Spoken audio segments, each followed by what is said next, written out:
right, happy Friday, everybody. It's Dr. Politics and the Political Architect Show. I am Jackie Saxton, and I'm here with Dwight Patel, Mark Unkefer, Don Irvine, Marcus Alzona, and filling in for Ryan Nidek this week, we have Dennis Melby. Dennis, how are you doing? I'm doing great. Glad to be here. Welcome. Thanks. We're so happy to have you. Glad to have you here with us. All right, are we ready to go, folks? Let's do it. Big week. Yeah, big week. Let's start off with where we are with our opening or non-opening or whatever you want to call it. So Governor Hogan, actually starting today, right? We went to phase 2 in Maryland. That does not mean we're in phase 2 in Montgomery County or necessarily anywhere close. People's Republic of Montgomery County. Well, basically, Mark Elrick, he feels he's a parent and we can't go out yet to play. Right. I mean, so we're kind of stuck here. I mean, actually, even a week from today in Maryland, the gyms can open, which is something I've been looking forward to for 88 days now and counting. 89, today's 89. Our friend Evan Young. 88 since the gym closed. Itching to get there. Oh, it's been 88 days since the gym closed? Yeah, I've been counting those days very cautiously here, waiting. So, but Elridge, I mean, he said the other day that, I mean, he's kind of taking a more wait and see approach that maybe next week, we'll do a little phase 2 or something like that. But he's really limiting us. I mean, what's going on here? I mean, Mark, I mean, you have kept a fairly good eye on, the cases, hospitalizations, and things like that. I mean, are we ready for phase 2 in Montgomery County? What's holding us back? Well, I mean, the statistics statewide and for the county have shown a continued decline in the number of active cases, decline in the number of hospitalizations, decline in the number of ICU. So it really is just a question of, okay, how empty do you want the hospitals to be? And what's also frustrating is that since we know with this data that there's kind of a lead time between when cases are picked up before they become hospitalizations, we can predict with relative certainty that for the next at least week of it, as far as we can look into the future, that we're not going to have a sudden spike in hospitalization. So I'm not sure what Mark Elridge is waiting for. He's waiting for an engraved invitation from the DNC. He wants Perez to send him a letter saying, okay, they have suffered enough. Now you can let them go out limitedly and let them play. And I think I heard that he said he wants to wait at least 2 weeks into phase 1, and he wants to see what PG County does. Well, they're going to be phase 2. I mean, how sad is it that Prince George's County is going to be in phase 2 before Montgomery County? I mean, when you look overall at Maryland, the first thing that comes up when you think incompetent local government is Baltimore City. The second thing that comes up is Prince George's County. Third thing that comes up is Montgomery County when you think of incompetent local governments. But how sad is it that we are trailing Prince George's County, which, by the way, still has double-digit cases. They have a lot more cases of COVID-19 that are coming in every day, while we are not. And I think, our numbers are going down. I think we made it clear at this point, or Mark Elridge just made it clear at this point, that this has very much become a political thing, not a medical thing. All right, and on that point, I want to ask this group here, in terms of the politics of it all, I see a lot of frustration from Montgomery County residents about, the situation that we're in. When are we going to open this and that, and things like that. I mean, we have some outdoor dining, but if it's 90 degrees and we don't have fans or misters, it's pretty unpleasant with the humidity we get here. Does the politics, is it going to have a negative effect somewhere down the line in Montgomery County in terms of, we're vastly outnumbered, Republicans, to Democrats, in Montgomery County.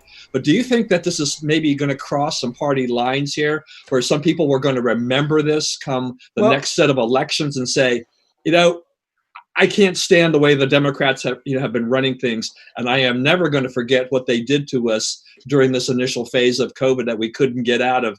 Phase 1, phase 2, phase 3. It took us forever. We were locked down. Our liberties were just clamped down on. Yeah, well, 100%. I spoke at the Reopen Montgomery rally. There was a good turnout, and I was shocked to see there were a lot more Democrats there than Republicans. There were independents there as well. And basically, the sentiment was Mark Elric is overreaching, and a lot of these people they're saying, and somebody asked me who'd you. I go, not to be that guy, but I'm gonna say, I don't blame me. I voted for Robin Ficker. I didn't vote for this clown. You know what? I think And a lot of people were like, we should have. Like, I heard a couple of people actually come to me and say, I should have voted for Robin Ficker too. Then I go, maybe. The people in Montgomery County will remember, and I think especially the Democrats and those who are small business owners who are being driven out of business because of this. They're going to remember, and they're going to show it at the ballot. So politics, go ahead, Dennis. Because what happens is that, they know that they can get their face in the news when they make a statement like that. So they will wait a couple of days after the other politicians have made their notices and get all the press time themselves that day. So he's going to wait a couple of days after everybody else does it to get his face in the news. Now we know the state elections are not coming up until 2022 in terms of the House of Delegates and the state Senate and the governor. I mean, are there other races coming up before then? I mean, any county council races and things like that? Not in order to address this. No. It'd be interesting to see how this plays into. Actually, it's interesting that the council has been kind of muted on this, although Elrich. Well, I mean, he did punt to the council. He did try and punt to the council, but I don't think people really identify this as a council issue. Well, you also saw that the Department of Justice letter that they sent to both the county executive and the county council about you're choosing one form of speech over another with your directives, that you're allowing a large demonstration right here in Bethesda, where it's a gathering of more than 10 people by his guidelines, and yet you say you don't do any enforcement against that, but you're telling businesses and churches and synagogues and mosques to remain closed. And that's where it inherently becomes political. And I mean, this has I think been political from day one. The Democrats, their motto but they can't deny that anymore. Yeah, I mean, their motto is "Don't let a crisis go to waste." Yeah, but let's talk about the specifics. There's a disparate treatment between that was set up because of the demonstration. But it's interesting. Even the standard for churches and synagogues is sort of math challenged, at least by my count. I'll defer to the engineers here. Mm-hmm. We've got two. Sometimes we've got three. But if you do a 6 foot separation, you basically, with somebody else, you've got to be 144 square feet, but can be including the space that the other person has. So in effect, you need about 50 square feet if you position people accordingly. The requirements that are being put out are 200 square feet per person or per family. And if you do the math there, it's 14 on top of separation with more people beyond that. It's well above the 6 foot separation that's being recommended. And I'd love to see somebody calling them, because I know they keep talking about relying on the science. Well, math is one of the sciences too, and if you need 6 foot separation, you can separate 6 feet by maintaining 50 square feet as part of the metric. Well, and I want to shift to a slight tangent on the topic of churches and synagogues there, and I think Don and Marcus would be able to contribute the most to this. Right before getting on this stream, I was having dinner with a couple of family friends, social distancing, of course, outside, and my parents, and we were discussing that whole idea of synagogues and churches. My synagogue in New Jersey is one of the ones, obviously, like every other religious house of worship, that's feeling that strain. We've been doing online services, but, one of the tenets of Shabbat is you can't use electronics. Those are all pre-recorded. It's getting old to people. And if this is, I think they're starting to see that they're going to want to continue some form of electronic service in the future. Do people who are a part of our synagogue or a part of a church want to continue to pay that amount of money to not be able to go into a physical space, or to not get all the other benefits that come with being a member of a congregation like that? And could that drive a lot of churches and synagogues out of business if they can't afford to pay for their buildings anymore? And that's actually, here's the thing, that it's kind of very Orwellian. They're kind of using this to maximize the pain on basically the people that wouldn't be voting for their kooky liberal lefty people, out there. It's all about, it's kind of like when Barack Obama shut the government down. They basically sent somebody in to kill the Panda Cam. They actually sent people in to turn servers off where they didn't need to do that. They could just let, and it was all about maximizing the pain. And that's what every one of these Democrats are doing this. See, I'm not sure that I completely buy. I mean, I think part of it is it really is a difference in values, and the values. Goes all back to the essential, non-essential. So, forgive me, liquor stores were essential, but in the hierarchy of, let me pick on Tacoma Park, in the hierarchy of Tacoma Park, churches are about as, quote, unessential as you could possibly come in terms of their value system. And that's what really drove a lot of this. And I think they kind of backed into, without really questioning, as they should have, a lot of the assumptions on which they were predicating this. Clearly, there are people who care very much and want to be able to worship, and they're attaching requirements that they're not attaching in other circumstances. Which has to be incredibly frustrating. I mean, Marcus, I want to kind of hear your perspective, because I know you've been doing a lot of the filming for your church. Yeah, I mean, it's been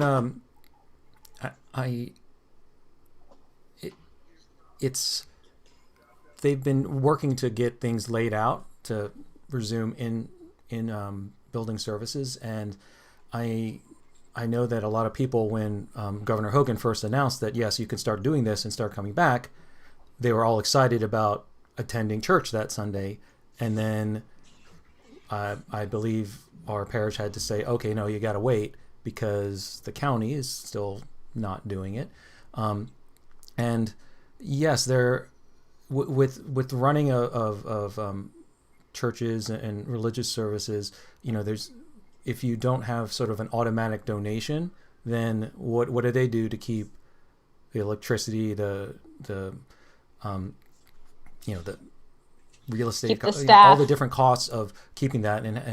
And I mean, yes, a lot of people have gone sort of an online payment instead of doing it during service, but a lot aren't. So, or at least I would assume. So, it really is a difficulty to maintain your religious services. And everyone's doing their best. I understand that, but government shouldn't be standing in the way while simultaneously saying for other people's First Amendment rights, it's okay. Oh, you don't have to abide by our guidelines. Right, and to what Marcus is saying, I mean, and to what Jackie was alluding to earlier, what we see with most religions is that they do rely upon some kind of almost collection plate type of mechanism to be able to survive and to be able to raise the people. This has been a standard for centuries in many places in terms of that. Now, I will differentiate this from the Latter-day Saint model, which is that there is no collection plate. We've been taught to tithe and to donate, and so we have an envelope that we had done, but now virtually probably 95% of the people I know now are just doing it electronically online, that you can actually link it to your bank account and do the whole 9 yards, and stuff like that. So, but for those churches that rely on the congregants to be there for that cash donation, this is devastating. The politicians did not think this out at all. These are, in essence, small businesses, and they are essential small businesses for lots of different reasons. And this is a real travesty in terms of what our politicians have done to religions all over the country, and in terms of shutting them out. And to Jackie's point, will churches go out of business? There are potential issues there. I don't really know enough, Marcus, about exactly how the Catholic Church operates in all of these things, but I would assume that the parishes are going to be responsible for raising at least a certain amount of money to cover their expenses. And if they don't, and if there's not enough congregants coming, that the church will look at it and say, maybe it's time to close that parish or that church, that specific church down, Or because merge. it's not. Yeah, or do some, or merge, right, or do something to consolidate it to make it work. And because there are large expenses associated with doing this. I mean, one of the reasons the Latter-day Saints don't really worry about that as much is that every building that they build is paid for beforehand. There are no mortgages. It's a lay ministry, so the overhead is much smaller. So that allows the church to survive on a longer basis, because there's always kind of a cash flow coming in, but the outflow just depends. I mean, we're not there. One of the problems, though, I see too, beyond the money side of it is that how many people are going to come back to church when they're allowed to go back to church, whether or not it's one family or person for 200 square feet or 100 square feet or whatever. This long, layoff, I think, will have a detrimental effect on a lot of people. A lot of the older people, I think, will get worried about, the health risks, and they may choose that for health reasons to not come back. I think for the community in the various religions, this is going to be devastating to them, and there's going to be a lot of churches that are just to build that community, to rebuild that community, it's going to be a big struggle. Well, I'm picking up on a really interesting differentiating factor between what you guys are describing with the churches and the synagogue. For our synagogue, you have to be a paying member to go. You have yearly fees associated with going to the synagogue.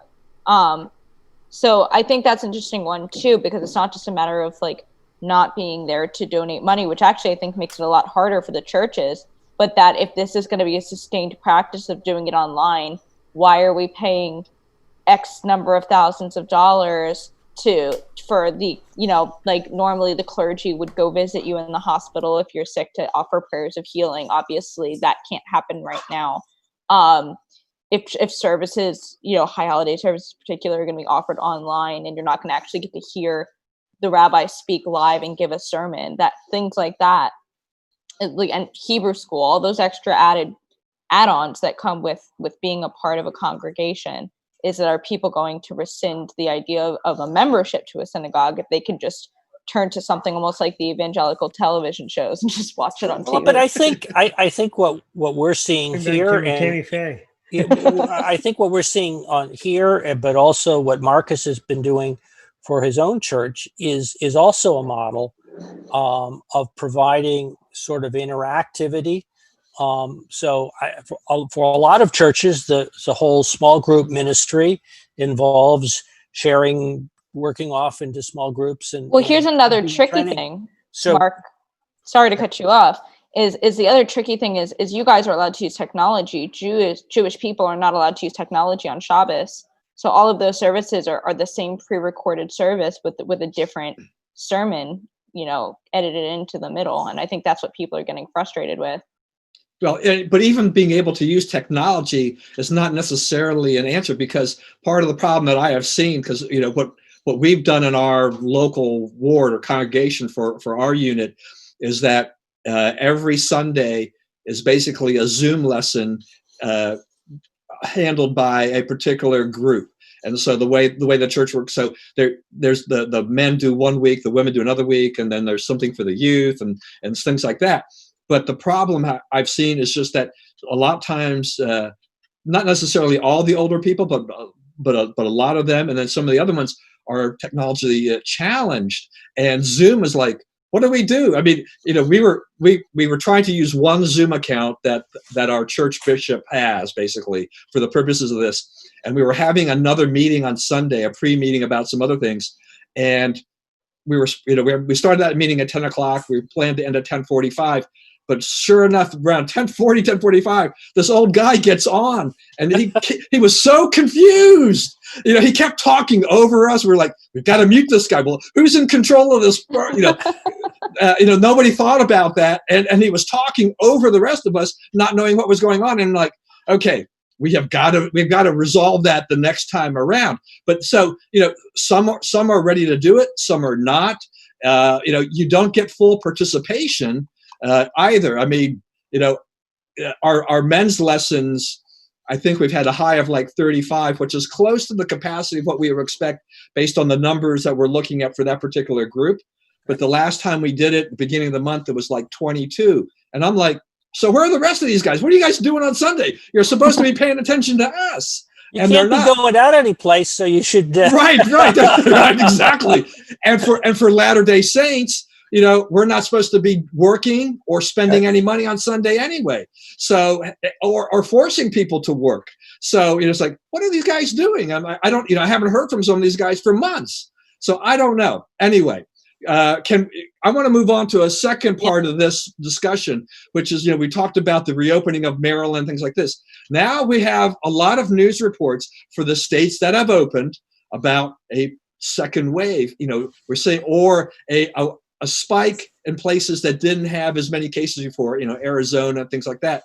So now we have a little bit of a worry. The market reacted negatively, very negatively yesterday. Yeah. They recovered a little bit today on the reports that potentially all these spiking numbers in, say, Florida, Georgia, Arizona, Texas, and things like this may lead to a second lockdown or quarantine.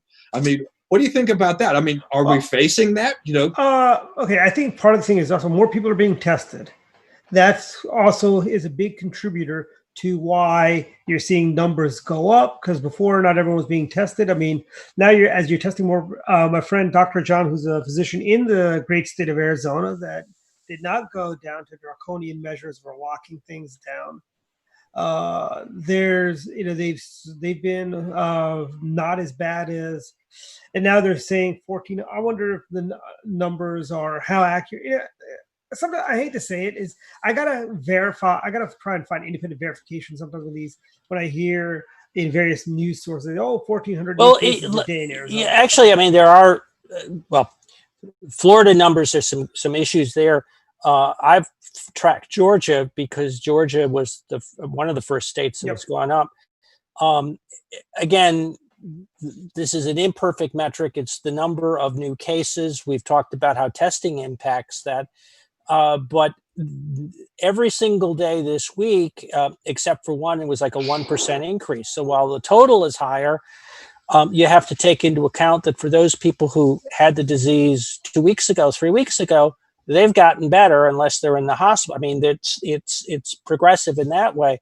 So as long as over a 15-day period, you don't have more than, say, 5% a day, which would be doubling in 15 days, I think a lot of this is overstated. Now, I have been following the Florida numbers, and there was an increase in suddenly in the last 2-3 days. I got interested in Florida. I don't know why, but there was a 3% increase yesterday to today, which, in the grand scheme of things, is not big. It's consistent with basically doubling every 3 weeks to every 4 weeks, which would suggest a descending arc in the number of active cases. And quite honestly, if we're going by that same flatten the curve benchmark, we're not concerned about the number of cases. We're worried about the number of hospitalizations. Absolutely. And so as long as it's, again, if you assume, and that's one of the problems, is how long does it take to get over? If you assume that it's somewhere between 2 or 3 weeks for the average case, then a 3% a day to 4% a day increase is really not. It basically, that's what it takes to be flat. Yep. Well, so let me ask this though too. So I mean, by opening the states up, weren't we not just by nature expecting these things to rise anyway? I mean, we weren't expecting them to be zero. Absolutely. Yeah. No, absolutely. That is an excellent point, Don. Here's the other thing. Yes. Okay. But the death rate is not going up. Even though there was Harvard or Johns Hopkins guy said we'll probably see 200,000 deaths by September, which I think it's more like just basically screaming fire at this point in a crowded movie theater. I think it was very reckless for the person to say we'll have 200,000 deaths, by September. This is all about, I hate to say it, this all goes back to politics for the left. Everything is political. No, Mark. No. And I'll tell you, I think it's a deeper set of value. I mean, there's politics to this, but it has to do with this, how shall I say, continuum in life between risk and reward. And you're dealing with people who are very, very risk adverse. Yeah. And that's why they want to have a government job or what have you. And it's people who are measuring things in a way that are, say, very different than somebody who runs their own business, who is really focuses and on the people that reward. run businesses understand bigger the risk, the bigger the reward. Absolutely. Yeah. And In other words, I'm trying to, I'm not saying it is in those values are reflected in the way people vote and what their priorities are. So that's political in that sense. Well, I do think we should shift a little bit. We had a lot of things that happened this week. Right. Lot. So we don't have to spend a lot of time on George Floyd per se, but I just kind of want to look at it real quickly in terms of at least what happened there. So we're now almost at 3 weeks since he was tragically killed. We had a lot of protests. We talked about that last week and the riots and all of these kinds of things. It's that protests seem to be waning, a lot. But the movement, I mean, it kind of revived the Black Lives Matter movement. I mean, it put them back into front and center and everything like that. We now see, to me, which is just totally crazy, Seattle. Wokistan. Oh my gosh. Wokistan. That's good. I mean, we had a 6 or 7 block area in Seattle that the Democrat mayor has basically let these protesters take over. They're already failing. They have the word autonomous in their name, and they've already posted a sign of all the supplies that they need people to donate. You know what's funny is I need to stop everyone and point out that my mom has a dead bird that fell out of okay, it's mostly dead bird that's like showing me in a cup right now. So did it test? Well, we won't go there. that's I'm not Lyme putting that on disease you're camera. thinking of. No, but my point is, you've got Wokistan, and I would call it Wokistan, the Republic of. I think maybe perhaps we put a border around there so nobody can come out of there. I need to ask, did anybody read their list of demands? No. This is the most, I can't go into all of them, but like, oh my gosh, I think my favorite one was we demand that you retrial every person of color who's been convicted of a violent crime. Mm-hmm. I think free college was in there too, right? Yep. Yes, it free was. college, abolish all police officers. Yes. I mean, some of these demands were abolish ICE. I don't know how many of you guys saw this. One American News had a parody they did the other night, which I thought was hilarious, was where a guy calls the cops, someone's breaking in his house. And the dispatcher goes, "Can you tell us what race, sexual orientation, gender they are?" And you have to know exactly who to send to help you. Exactly. Because we cannot send white officers if the I saw another one that was like, "Oh, so I'm so sorry to hear that someone's broken in your house. We're sending you thoughts and prayers." Yeah. Now President Trump kind of came after the mayor, right? I mean, he criticized the mayor for allowing this to happen, and criticized Governor Inslee, also another Democrat, for which I believe the mayor fired back at Trump and said, "Go back into your bunker." But I think Trump was right about this. Is that, I mean, he's looking at this thing. Are you going to allow anarchy in one of the major cities in the United States? How do these Democrats justify letting this happen? Can we do what Bill Clinton did with Waco when the last time somebody did something like this? Declare, can we put Janet Reno in charge of this campaign? Janet, go liberate Wokistan. Honestly, and on a more serious note, I think that how President Trump handles police reform is going to make or break it for him in November. It's no longer going to be about the recovery from coronavirus from an economic standpoint. It's going to be about how are we going to reform the police? How is he going to treat the Black Lives Matter movement? And I'll save this for my last thing later about Nancy Pelosi's leaked memo. But that's my teaser for later. But let me ask you this about this. How long do you think this will go on in Seattle? How long will the mayor put up with this, or the people of Seattle put up with this and say, I give it 10 days. I want to say a month, because this is the city that gave us the World Bank protesters. Remember those guys? That's where it all started in Seattle. But we have to say how long until they run out of clean food and water is going to be it. It's not going to be how long do they want to be stubborn. It's going to be how long can they actually survive without killing each other. But go ahead, Marcus. Sorry.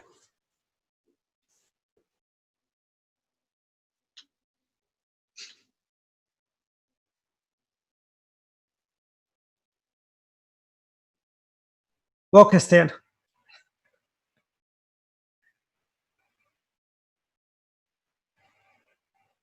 Yep.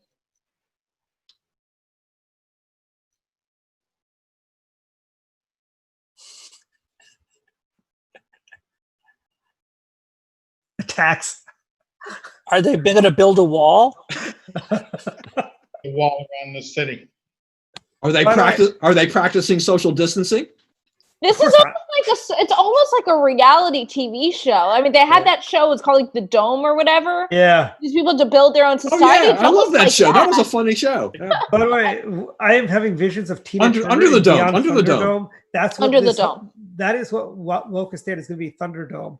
It's gonna be, honestly, it's crazy. On a somewhat more serious note about this is depending how, it'd be interesting to see how Joe Biden plays this, particularly the defund the police. Now, he had kind of a second level person come out and said that he doesn't support that. On one hand, and again, consistent with where he's been, which has been, a kind of law and order, tried to identify himself as a law and order Democrat, the crime bill, crime bill. He actually refers to it when he was running for president as the Biden crime bill. Oh, the Biden, of course. which among the folks these days who are out protesting is held in disrepute. I'm not sure he's going to change, but so on one hand, it's an opportunity with some voters to tack to the center to say, look, I'm for police reform. I want to make change, but there's such a thing as going too far. And that this becomes a little like Clinton's, I don't know if I'm going back too far for you, Dwight, but Sister Soldier moment.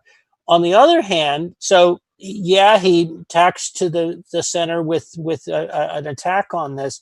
On the other hand, I will tell you, I've heard from Republican strategists who said that one of Biden's problems has been that younger, that is, under 30-year-old African-American voters were extremely unenthused by Biden. And that was his sort of one of his Achilles heels. One of the problems that he was going to have is whether or not they would turn out. And they were seeing numbers like this in the primary. So there's also this challenge that he needs to, but they have been, the second point of this was that the polling was showing that they were being energized by the last couple of weeks, and understandably so. So does he tack to the center, but does he lose a little bit of enthusiasm on the part of the hard left? Well, here's the thing. Even the hard left isn't finding a candidate who's agreeing with them. Even Bernie Sanders, who I don't agree with on anything, is saying don't defund the police. And I think the problem is, I think defund is the wrong word. And I think that they should be taking these funds and using them for training of the police, help create the what you want. But defund is too strong of a word, and it's turning people off because most people aren't going to read past that word defund to what it actually is that they're asking them to do. Well, the left word defund the police, but they don't want to defund the police. They don't want to abolish the police. They want the police. Some people actually do want to abolish the police. They do, yeah. The Wokistan, citizens of Wokistan want to abolish the police. No, go ahead, Dennis. They want the police on the left side. That's the thing. They don't want to abolish them. They just want them to work for them and arrest the right people and get rid of the right statues and put the right people in jail. That's what they want to do. They don't want to Didn't they tear down a statue of Gandhi? Yes, they did in Washington, D.C. They've been rather indiscriminate in what they... Which I find it funny that they tore down the guy that stood for nonviolence, and it's kind of like hey, where's I think they just defaced it, as far as I know. But let's frame it in terms of Baltimore, close to home. Of the roughly 350, 380 murders that take place in Baltimore, that's 10 times the average that you would expect per capita. So you're talking about an extra 300 plus murders per year in Baltimore because of a lawless situation. That affects quite disproportionately people of color, because that's the population of Baltimore, and you look at who the victims of the murder, it's affecting people of color. So part of the challenge, again, I'm talking about Biden's triangulation, but to Jackie's point about how police reform is structured, while people want the police to be treating people fairly, they also want to be protected by the police. and they want to drive crime down. And so that how you thread that particular needle is going to be a bit of a challenge too. Yeah. And I think that's going to be the primary point in this election. Along Right. the lines of Baltimore City, I just want to, mention they gave the nomination of Brandon Scott. Which is kind of interesting that he won that primary.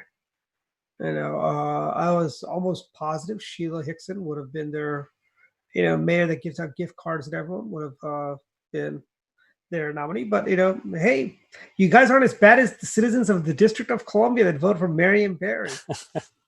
Well, one of the things about the police, though, I mean, that kind of bothers me or concerns me is just that it just always seems that this is kind of a knee-jerk reaction that, the police they always are brutalizing young people, young Black people. They're indiscriminately using lethal force and things like that. But it's been my experience that a majority of law enforcement officers would be just as happy to spend their entire career without ever having to use their service weapon or any other kind of thing like that. They're there, to protect us, uphold the laws, help keep peace and things like that. But they're really not there to be, you don't have those, those Rambo, whatever you want to call them out there that are just, itching to pull the trigger and do things. That is not a majority of what the police force is. It doesn't matter how much training you have. It has a profound effect on a person if you shoot another human being and kill another human being. That's why so many people coming back from war have PTSD. And here's the other thing. Folks in the media, they want to portray every cop as the cop on the wire. When that is not true. Most cops are like Sheriff Taylor, frankly. Let me just look at the data that was provided. There are roughly 1,000 officer-involved incidents where somebody's killed a year. About 70% of them, according to the data that was kept from the Amazon compost, but about 70% of them involve somebody who has a weapon. So a gun, sometimes a knife, typically a gun. So we're talking about 300 incidents like the Floyd incident, where you've got a victim who has absolutely, was not posing a threat with either of those.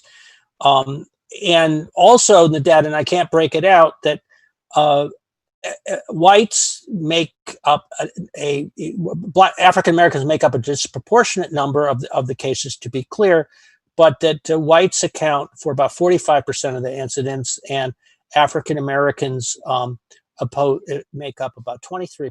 So, to your point, this is certainly not the typical experience of police officers.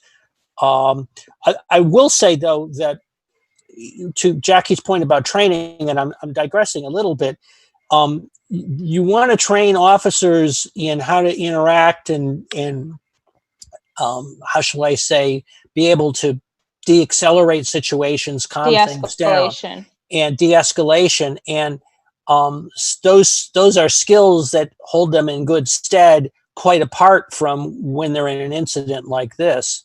Where they're faced with basically a potential fatality. Well, and I believe President Trump also said on the news the option of, and he's going to test this out, the option of having social workers coming on some of these calls with particular officers in the event of what's considered a mental health crisis, that not necessarily something that needs to be treated with force or with aggression, but more so with somebody who just needs to be talked down because they're just not in a good mental state. Yeah, but here's the thing. A lot of these cops, they got to make a split-second decision, sometimes. They have to sometimes. It's going to be either their life or their other, like, let's say if you hesitate, and I'm afraid that's going to happen. I mean, we just saw reports in Baton Rouge. There was an ambush killing of, I think, 2 or 3 law enforcement folks in Louisiana. We're going to, not to, be, partisan here, but I'm going to say it. This all goes back to the leadership of Barack Hussein Obama. When he, the way he handled things like, you let these lies continue. Hands up, don't shoot. Never happened. It has been proven, but yet everybody at CNN, MSNBC, everyone has repeated that lie. Everyone thinks That really happened. They think Big Mike did have his hands up when he didn't. When he actually he basically tried to assault the cop, and that's why he was shot. He was not shot because he put his hands up, and said, "Don't shoot," And you have all those woke NFL players who are running out on the fields with their hands up, like, stop these lies. Stop. Like, be a little honest. Be at least halfway intellectually honest with yourselves. Half the stuff they claim never happened. I mean, if you look, Trayvon Martin's mother has actually been one of the big voices saying, "Do not defund the police." She goes, well, and you raise an issue. I mean, and why it's so tough is after the Freddie Gray incident, and which, don't get me started. I mean, if ever you had a case for badly trained police officers, it was the Baltimore police officers who were involved with trying to transport a prisoner without basically putting him in place. It was they had a term, riding rough, where they put him in the back, and the fact that they had a term should be a source of that's a red flag. A red flag, absolutely. But here's the other side. Hold on, Joy. But here's the other side of it: is when the pushback took place to the police responded by cutting back dramatically on the amount of arrests, which had an impact in increasing the rate of crime. So it was well, and that's the other thing. Going back to that list of demands from earlier. We do, and I think to some extent an issue, we have a for-profit criminal justice system, and that a lot of these cops have quotas. There are times that you get a speeding ticket when you were going 2 miles above the speed limit because that cop didn't hit his quota for tickets because of the revenue that comes in from that.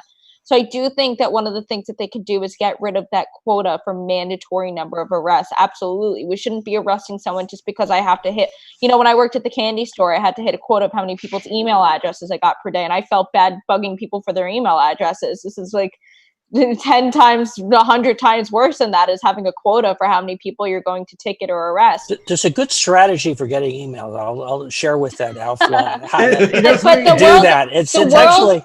But the world I'm afraid of is a world where they say, well, cops can stay, but they don't get guns, because you know what? The bad guys that are out there are not going to play fair. If they pull a weapon on you and that cop is unarmed, guess how many cops are going to die disproportionately? And that was an interesting thing here in Maryland. I'm glad you raised that, because there was bipartisanship both at the federal level, but here in Maryland on criminal justice issues. So let's do Maryland first. Mike Huff and Dwight's former opponent, Will Smith, worked together on what was bipartisan legislation to address a lot of these issues, some of which included increasing the penalty for gun-related crimes. Believe it or not, it was not treated as a felony. I may have this precisely wrong, but not precisely right. But I don't believe it was a felony in Maryland, or at least it wasn't as serious a felony in Maryland, to steal a gun. Bad idea. It was something that conservatives and liberals could agree on, and was part of that bipartisan legislation. So it's kind of a good stuff. And there were a number of other gun-related provisions having to do with people who shouldn't have guns, using guns, and strengthening those. At the federal level, one of the real successes of the Trump administration, bipartisan success that doesn't get a lot of touches, is the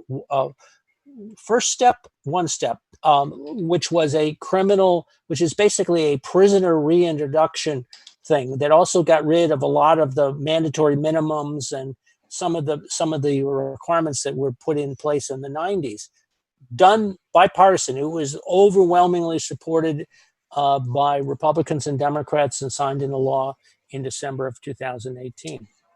All right, let's move to another bigger topic here too, which is out there. We talked just really briefly here, a few mentions about statues, but statues are tumbling. Okay, so I naively thought that our battle with the Confederate monuments and statues was over, that we had already taken care of most of that a couple of years ago or whatever.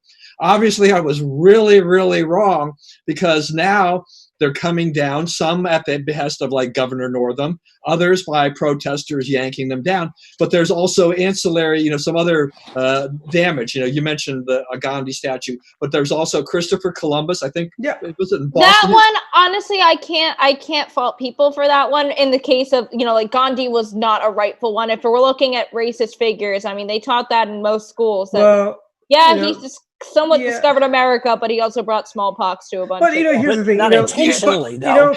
But they beheaded the statue. They beheaded Native Americans also. I got to give that to the here's liberals. the question. Here's the thing, Jackie. Why do we give power to inanimate objects to disturb people? If you look, if you go to say Delhi or Bombay, you still see statues of Queen Victoria, the king, I can't think of his name, Queen Elizabeth, I'll tell you what, the Viceroy. The Viceroy still has a park named after him. Here's the symbolism that it comes down to. The issue is and Dwight, I've seen you post this on Facebook, that those who try to erase history are doomed to repeat it. Yeah. These statues don't have to be, we have them up because we're revering them or praying to them or whatever. These statues can serve as reminders of what we don't want to become again. Exactly. And here's the thing, sure, did Christopher Columbus, was he a saint? No, but none of these guys were. It's like these people, they went after Winston Churchill. Like, who are you going to side with? Hitler? I mean, come on. Well, yeah. It's like you have Team Churchill or you got Team Hitler, which you pick a side. And it looks like the leftists pick Team Hitler, which doesn't surprise me. Okay, well, I'm going to make an interesting pop culture relation reference here. Does anybody on this call watch the show The Good Place? Yes, I have. Yeah, okay. with Ted Danson. Yes. So for those of you who don't watch it, I'm going to spoil a little bit of season 4 here. The show is about somebody who thinks she ends up in heaven, but really what happened was she ended up in hell. But it was all psychological. Watch the show, it's great. But one of the things that they come to realize is that nobody has gotten into heaven in over 500 years. And why is that? Because every good decision you think you're making has 10 negative impacts that come with it. So the example they used in the show was this guy bought flowers for his grandmother for her birthday. Oh, but the flowers weren't grown in organic soil, which was points against you, and 10 other things. It was hurting some farm or somewhere. Well, but that was one of the examples they gave, is that any positive action you think you're taking, there are 10 negative actions that are a result of that. So, and I think this is very similar to that you think you're doing something good, but there's so many other impacts that you don't even know that you're having. See, I think that's why the Hindus have it right with the whole karma thing, it's like give and take, So here is like somebody goes, well, what about the karmic payback?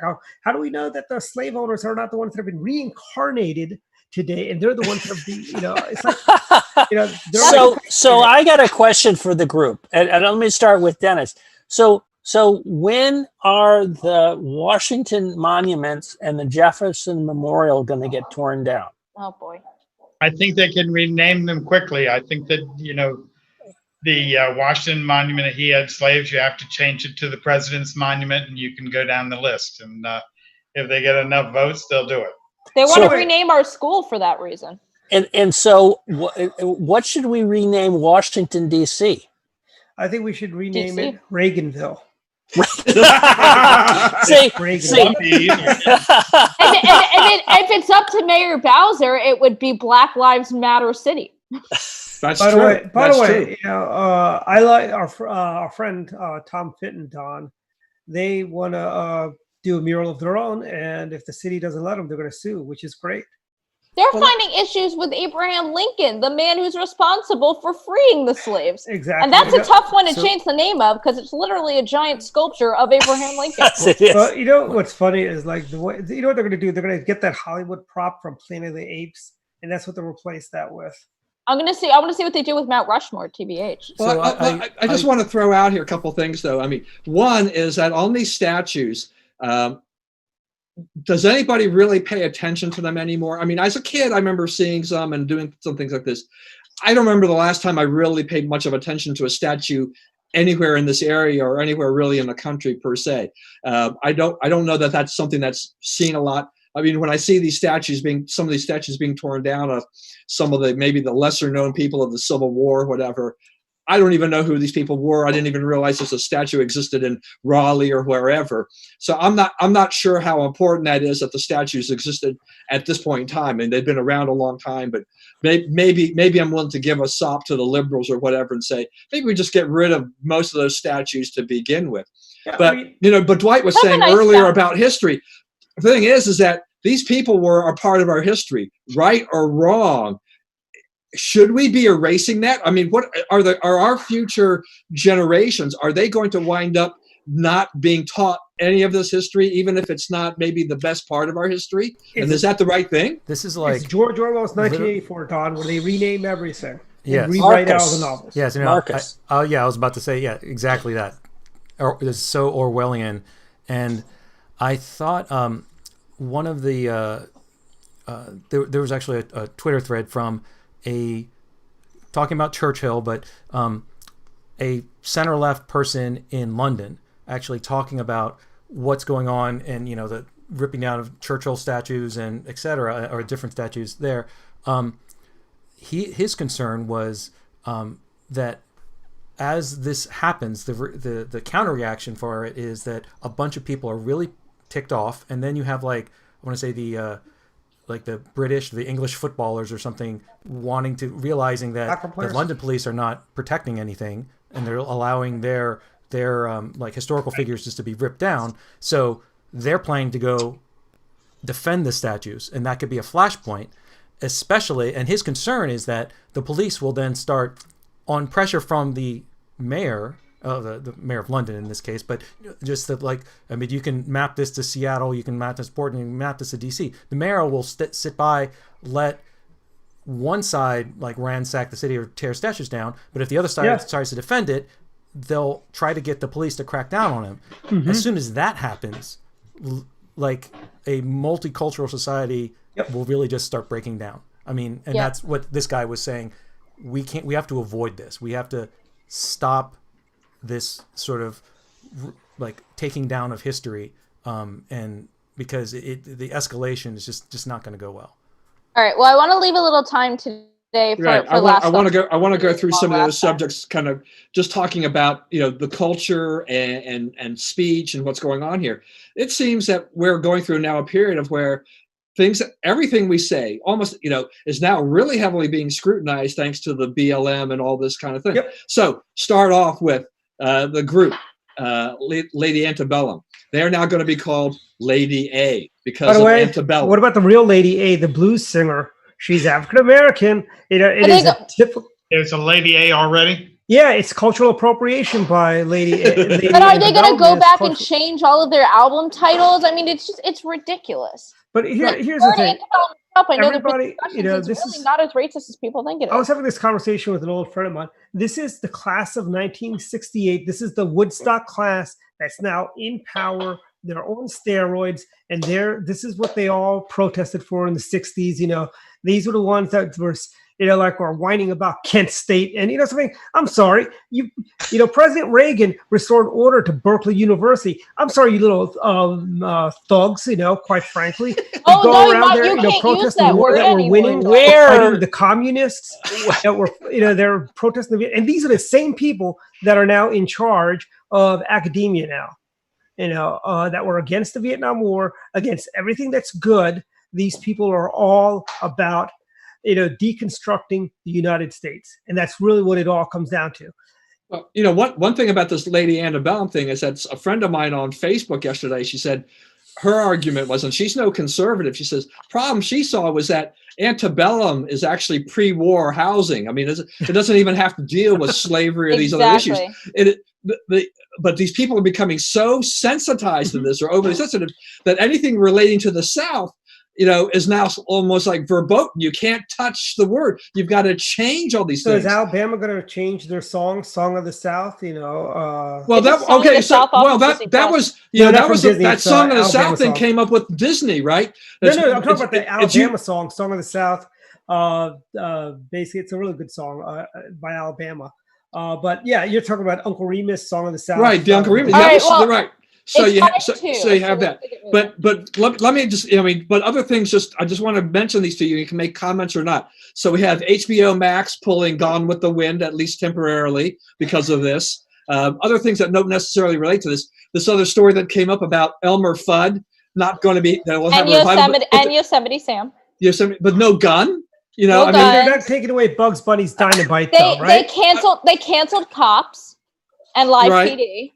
and I listened to tech podcasts, and this one really got to me today because I'm listening to this thing from yesterday's podcast, and the tech world is now struggling with issues of the white list and the black list, also slave and master, you know, for and things like this. But you know, and what are that's you how going to you be set up- changing these two? I mean, I've how far are we going to go with this? I've got a server sitting over there where I've got like 6 slave drives with one master, you know? Get ready. Does that server Roll count out as your a plantation? I mean, it's Right. not So they ornament. used to tell the It's- master bedroom. It's Right. it's called an enslaved piece of equipment.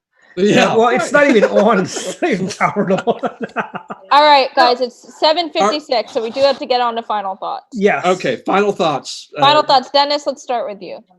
I'm wondering which of the statues in Montgomery County they're going to tear down.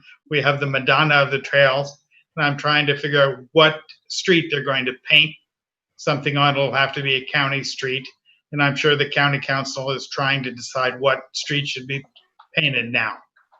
Well, maybe we can paint it to say defund Mark Elrich. You know, I think if he was not paid and the county council was not paid, we'd be in phase 2 weeks ago. Yeah. All right, Marcus. Well, I feel like I know we were originally going to talk about the RNC in Jacksonville, but I guess Jacksonville it is. I know for my purposes, I think I was like 75% Miami, 20% Jacksonville. So yeah, Florida makes sense. Although it's a little bit too far to drive, in my opinion. Well, and following That's up not- on I've that, done that drive. I've done that drive in one day, Marcus. 10 hours. But following up on that, and I was reading today, because of Disney World, but there is still a rule in Florida that anyone coming from New York, New Jersey, or Connecticut has to quarantine for 2 weeks once they get it to Florida. So that can make it really hard for the delegates from those states. By the way, Jackie, I think that should also be done for voting. 5 years. They're not allowed At to vote least. for 5 years. And that's the people that come from the Midwest. People that come from New York, New Jersey, Connecticut. You're never allowed to vote in the great state of Florida. My frankly. question about this Jacksonville thing, though, you know, Mark and Marcus and Dwight, you guys can tell me, is that are you guys as delegates or whatever, are you guys going to basically be heading to Jacksonville and not going into Charlotte? Or do you have business in Charlotte and then you're going to have to go to Jacksonville too? 6 people from each state go to Charlotte. Correct. It's only and Mark, you can, or Dwight, you can speak to this as well. But I believe it's only 6 people from each state. 6 people from the Maryland delegation, for example, will be going down to Charlotte to do, I guess, the official opening and nomination, which are the RNC, is my understanding, is contracted to be doing. So, and after they do that over the weekend before the normally scheduled convention, then they come down to Jacksonville. So I only 6 had people. I had been planning to go to Charlotte for the week prior to the big convention for some of the RNC meetings, and had some, how shall I say, expectation to be on some of those pre-committees. So I may or may not. It actually, the total. You might number actually have to go to Jack. So I may end up going to Charlotte, although I think the number that would be in part of that pre-process would be 11. So if it's 6, it's a little less than what was anticipated. So I may still be going to Charlotte, but I do expect to be going to obviously Jacksonville. Yeah. Jackson, All right. Florida's the place to be. Let's Seaside move on living. to Mark. What's your final Well, thought? I was gonna talk about the convention, and I was on another show, believe it or not, this week with a Democratic panelist who is going to Milwaukee, and she's a Biden delegate from Montgomery County, and so I asked the question: are you guys still going to Milwaukee? And now the Democrats have been a little bit coy about that. They moved the date of the convention from July. It's now the week before the Republican convention. but they haven't pulled the plug, but I'm not quite sure if they're actually going forward. It'll be interesting to watch because I think it'll really be a tremendous, it'd be a metaphor, if you will, for the difference in the vision of both parties as to how we're going to go forward. Where are we on that risk reward continuum? Are we prepared to open up as a society and go forward, or are we going to, hide in the basement? And so I'll be looking to see. I'm looking forward to Jacksonville, but I'm also very interested to see what the Democrats do about Milwaukee. All right, Don. Yeah, I think I'll just bring up the subject of Joe Biden can't figure out, he can't remember what history is what, confusing, talking about Juneteenth, mixing that up with this Black Wall Street massacre that occurred in Oklahoma. He's, this is the gift that keeps on giving. We talk about it on the show. This is something we will continue, I think, to talk about until November, is that every time Joe opens his mouth, he can't keep this straight. And this is good. I mean, this shows that he doesn't have a command with these things, and it goes back to his mental fitness and competence, I think, too. Hey, Oh, Don, absolutely. we're going to see Joe quote episodes of the Waltons and Leave It to Beaver and say that really happened. Warren Cleaver, great man. I knew him and June. Wonderful family people. They don't exist. I'm going to Next. do my last thought Well- before Dwight, because Dwight always has something that's really Wait, nice to but- end on, I find. Before you I go to do. that, I just want to revise, given what Don said about the whole Democrat and and what Mark was saying, that the virtual convention. My prediction that Biden would not be the one on the ballot, in somewhat, if you don't have a Democrat convention where he could be voted out, then he's going to be. It's just autopilot. The only chance to actually replace, I feel like the biggest chance to replace him would be at the convention. And There's that might be why they don't want to no hold it. chance of him. He's got the delegates he needs now. Yeah, there's no chance of him Right. being replaced. All right. Well, my thing, I wanted to talk about Nancy Pelosi's leaked memo, but I'll let people read that on their own time. It's basically about how to pacify people who come to talk to you from Black Lives Matter. It's really interesting stuff, leaked by the same guy who leaked the Clinton emails.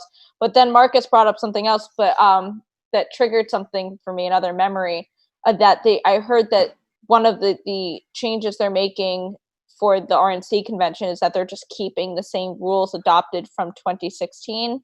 And one of the dangerous things in there that I was told was that one of the rules in there is condemning the current president, who in that time was Barack Obama. So I'm wondering if anybody picked up on that. If anyone from the RNC is watching. That would be in the platform, not the rules. Or the platform, yes. Yeah. So They also that have an anti-Israel plank in their platform also last time around in 2016. so Not the I Republican guess convention. The Democrats. Republicans? Yeah. no, Yeah, to but Democrats. I'm talking about the Republicans. Republicans. I feel like I had a discussion with some friends of mine about this very topic, and they're like, "Well, are they going to keep are you going to keep the same things?" Oh, they're just keeping. And I'm like, okay, if you go online, you look at it, both on the RNC and the DNC websites, it has the 2016 platform.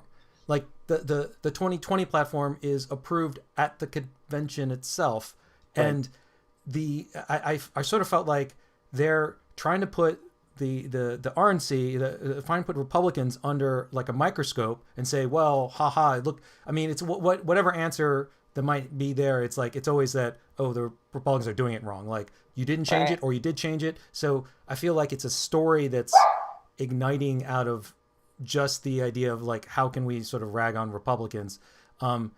If there's not a big controversy, if the platform is sound, then yeah, I mean, you're going to change the pronouns or the particular the formal nouns in it, but what they're really debating, my understanding, is that you have people on the I want to say on the very strong conservatives and some moderates, and they each want to insert something into it. And I think the idea now is just, no, let's not fight over this. Let's keep Right. it a big tent Republican Party. Right. All right, Dwight, real quick, wrap us up. Yes, I've got two things. One, very important programming note. Our sister show put on by the Montgomery County Republican Club is this Wednesday. We'll have Governor Allen and Governor Ehrlich.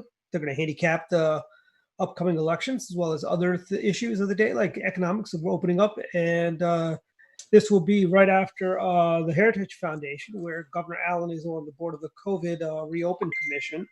they're releasing their report on Tuesday. So I'm sure the governor's going to have a lot of good things to say.